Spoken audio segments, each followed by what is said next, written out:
सरकाघाट मंडल pensioners welfare association की बैठक मंडल अध्यक्ष नानक चंद शर्मा की अध्यक्षता में गौ सदन बतैल में हुई।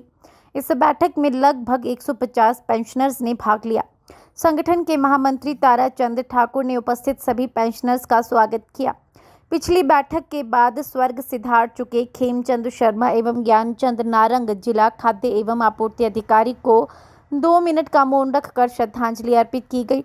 सरकाघाट मंडल पेंशनर्स वेलफेयर एसोसिएशन के पदाधिकारियों ने प्रदेश सरकार से मांग की है कि डीए के लंबित एरियर का भुगतान प्रदेश सरकार जल्द करे ताकि इस महंगाई के दौरान पेंशनरों को राहत मिल सके। बैठक में पेंशनरों की विभिन्न समस्याओं को लेकर चर्चा की गई। हिमाचल प्रस्तुति भावला से नरेश कुमार की रिपोर्ट। आपकी बात है, अभी आजकल सदस्यता चल रही है। कुछ ब्लॉकों में मंडी के 14 ब्लॉक हैं। 14 ब्लॉकों में से 4 खंडों के चुनाव हो चुके हैं। करसोग, चुराग और नीरी तीनों और एक कोटली का चुनाव हो चुका है और बाकी खंडों में हम दिसंबर तक सभी चुनावों को संपन्न करेंगे और जनवरी के अंदर जिला के चुनाव करेंगे और मार्च में हमारे स्टेट के चुनाव ड्यू हैं। हम मार्च में जो हैं स्टेट के चुनाव करेंगे और उसके बाद नई कार्यकारिणी आपके समक्ष आएगी। लेकिन इससे पहले जो समस्याएं हैं, ताकि कोई और कठोर निर्णय ना ले हमारी एसोसिएशन, उसको जो है तुरंत हल करें। धन्यवाद। मैं हरीश शर्मा, प्रधान पेंशनर वेलफेयर एसोसिएशन जिला मंडी। हमारे पेंशनर वेलफेयर एसोसिएशन गोपालपुर खंड सरकाघाट की जो बैठक है वो गौ सदन बतैल में हो रही है, जिसमें कि बड़ी विस्तार पूर्वक चर्चा चल रही है कि सरकार के पास जो हमारी मांगें पेंडिंग पड़ी हुई हैं उनको तुरंत लागू करने के लिए सरकार से आग्रह किया जा रहा है कि तुरंत जेसीसी का गठन करके और जेसीसी का गठन करने के बाद तुरंत बैठक बुला करके जो भी समस्या पेंडिंग पड़ी हुई हैं उनका तुरंत समाधान करें। जो सरकार ने दिवाली के उपलक्ष्य में हिमाचल के पेंशनरों को दिया है उसके लिए सरकार का धन्यवाद।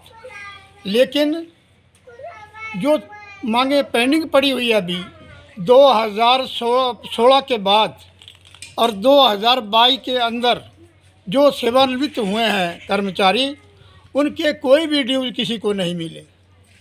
उनका ना तो लीव इनकैशमेंट, ना ग्रेस्टी और ना ही कोई और सुविधाएं जो थी वो मिली।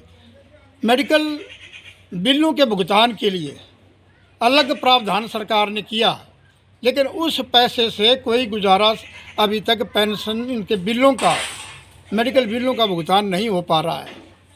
मेरा सरकार से विनम्र निवेदन है कि तुरंत मुख्यमंत्री जी जो रिजेंटमेंट लोगों के बीच में चली हुई हैं उसमें तुरंत बैठक बुला करके छोटी छोटी समस्याएं जितनी हमारी पेंडिंग है उनका तुरंत समाधान करें और ताकि हम जो हैं गैर राजनीतिक संस्था है हमारा राजनीति से कोई लेना देना नहीं है। सभी विचारधारा के लोग हमारे बीच में शामिल हैं और जो अभी पीछे हमने जो अपना धरना प्रदर्शन किया वो अपनी मांगों के लिए किया। कहीं ऐसा ना हो कि दोबारा उससे भी ज़्यादा उग्र रूप धारण करके हमको दोबारा धरना करना पड़े या कोई और एक्शन करना पड़े। अभी हमारी स्टेट की मीटिंग जो है 25 तारीख से पहले मंडी में होने वाली है।